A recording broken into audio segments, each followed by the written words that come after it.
We do start this half hour with a private police training company that is accused of making some pretty bad practices, including encouraging unconstitutional policy tactics, glorifying violence, and denigrating women and minorities. This was happening in New Jersey. Yeah, and we've learned the company is registered to train officers here in Michigan.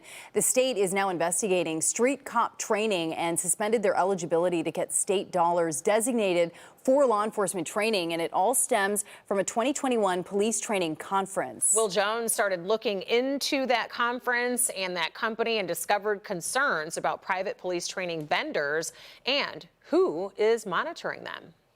Have a day where you go out and go, I'm going to pull over 20 people in a row for the sole purpose of asking them a series of questions and make up your own questions. Something as simple as, hey, how you doing? This is one of several videos released in a report by the New Jersey Office of the State Comptroller following an investigation of a law enforcement training conference in Atlantic City attended by nearly 1,000 police officers from across the country.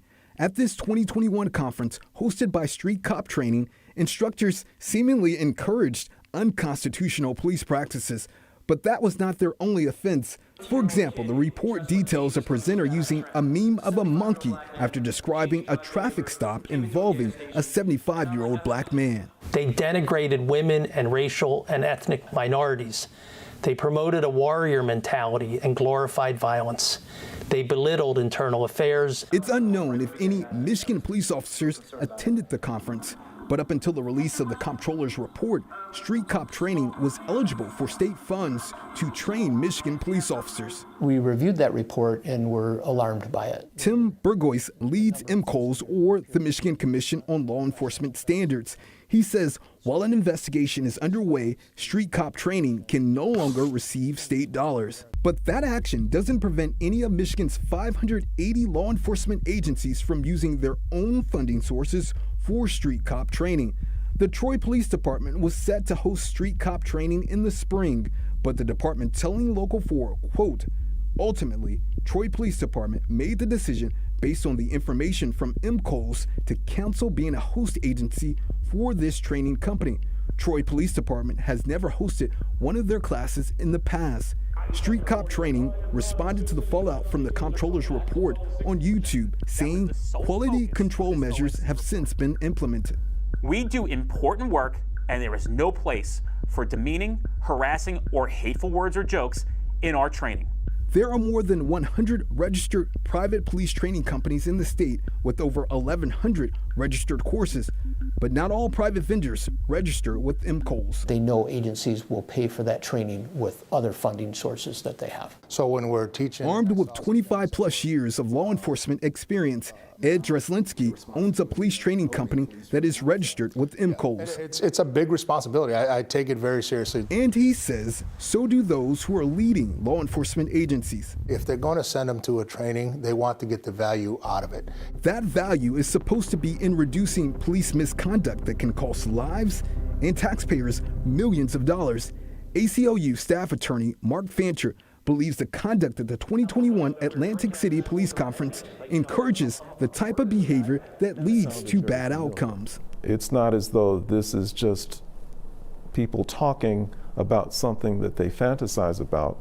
This is something that officers actually do, and we've seen examples of it. Some changes are coming in Michigan. MCOS is planning to roll out this year in-service training requirements beyond annual firearm proficiency exams for police officers, and the state has given the commission more resources to monitor the training. But Burgoyce stresses law enforcement agencies will continue to use their own funding sources to provide additional training.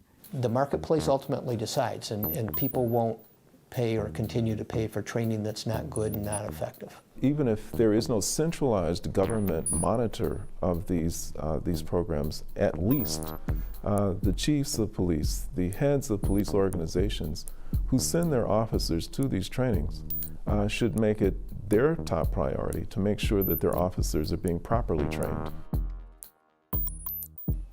And Darnell, of course, a former police officer, is here to kind of delve into this a little bit deeper. You are involved with some private police training, specifically some techniques to avoid things like what we saw in that video. Absolutely, absolutely. Why don't we start with what is implicit bias and how can we train to prevent it? Well, implicit bias, first off, affects everybody. And let me start by saying I previously worked for MCOs prior to coming here, but implicit bias, and this is how I got involved in this and seeing officer training, implicit bias stems from three core thoughts. Intuition, which is a gut feeling that someone or an officer has.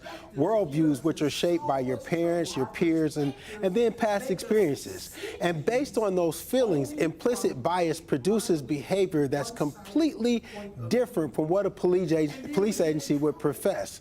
So instead of protecting and serving, which is the underlying motto of most police agencies, the police make people feel neglected and attacked, betrayed and discarded. So it's really a foundational principle that a lot of police officers are unaware that they're doing because of their own personal biases. Right. So how do you expose these officers? How do you overcome that implicit bias so they're more aware of it and then can change behavior?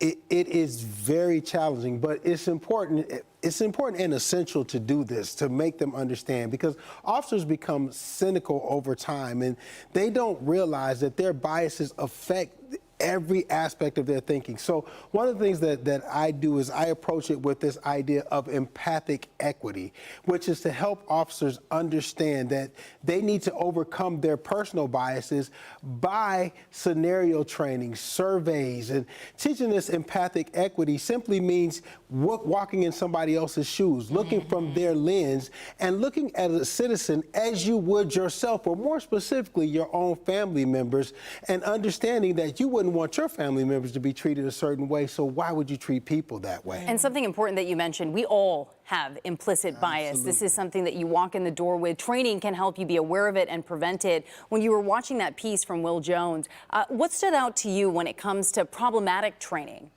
Is the idea that officers don't follow the lesson plans that they're given. So typically with organizations like this, there's an officer who's a previously a sworn officer or a retired officer.